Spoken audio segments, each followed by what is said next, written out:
Every spring in Oak Park, Illinois, people from all over the village would go out of their way to see the explosion of color at the home on the corner of East and Chicago Avenues. The tulips just went on forever. My dad, he'd be out there in his black beret, and my sense was that he had this love affair with growing things. What many passers-by didn't realize was that the tulip grower was also one of America's great scientists. Ladies and gentlemen, essentially I'm going to talk with you about three plants. Three marvelous plants that make the words of the psalmist come true and ring true again. Consider the lilies of the field. They toil not, neither do they spin. And yet Solomon in all his glory was never arrayed like one of these. It was not simply the beauty of plants that captivated Percy Julian, but their ability to produce an endless variety of powerful chemicals.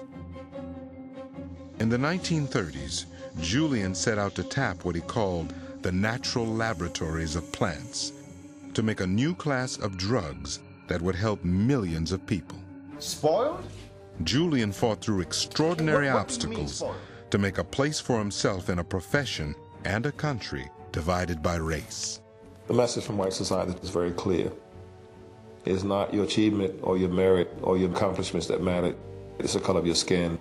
And because of that, you're rejected. Yet over and over again, he doesn't let this stop him. He presses on, sure that his vision of where he wants to go and how he wants to get there is right. So, this will make people... After Percy Julian, nobody could say anymore that blacks couldn't do science, because he was at the very top of his profession.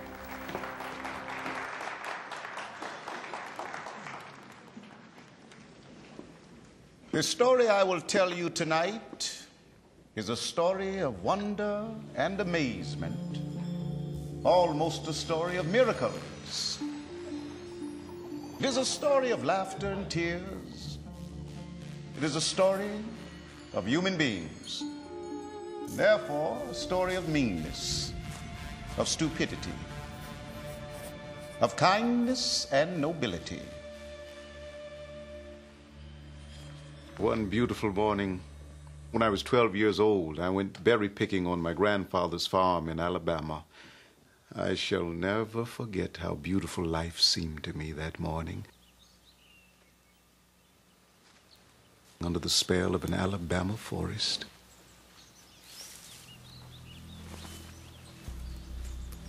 But in the midst of that beauty,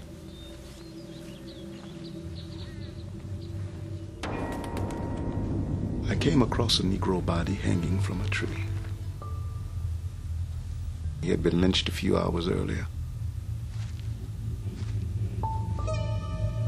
He didn't look like a criminal. He just looked like a scared boy.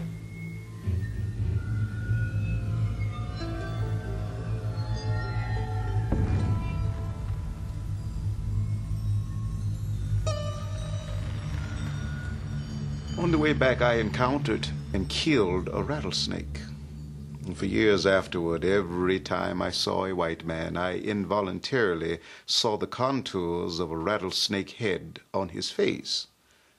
Many years later, a reporter asked me what were my greatest nightmares from my childhood in the South. I told him, white folks and rattlesnakes. Percy Levon Julian was born in Montgomery, Alabama in 1899, at a time when Southerners lived under a system of forced segregation called Jim Crow.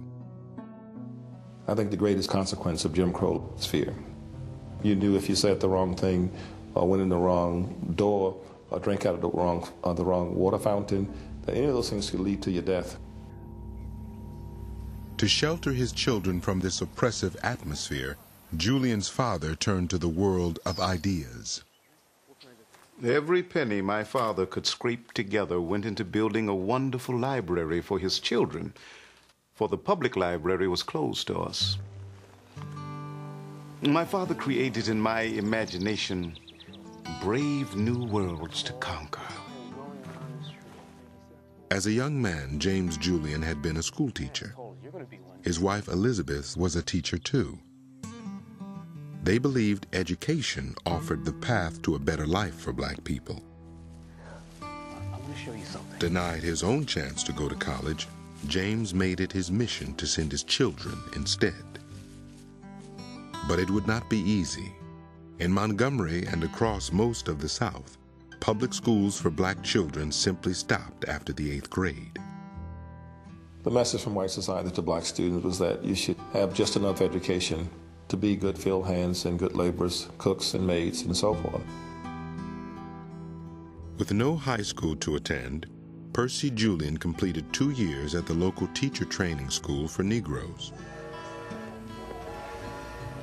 In 1916, with barely a 10th grade education, Percy Julian became the first member of his family to live out his father's dream. During the hectic week of preparations, my father had taken me aside for a long talk. "This is the greatest moment of your life," he told me, "but it is also a great responsibility, for you are now beginning to create a family of educated people." And there they were, 3 generations of hope and prayer, waving to a 4th generation that was going off to college. And why? Because they had the simple faith that the last great hope of the earth is education for all the people.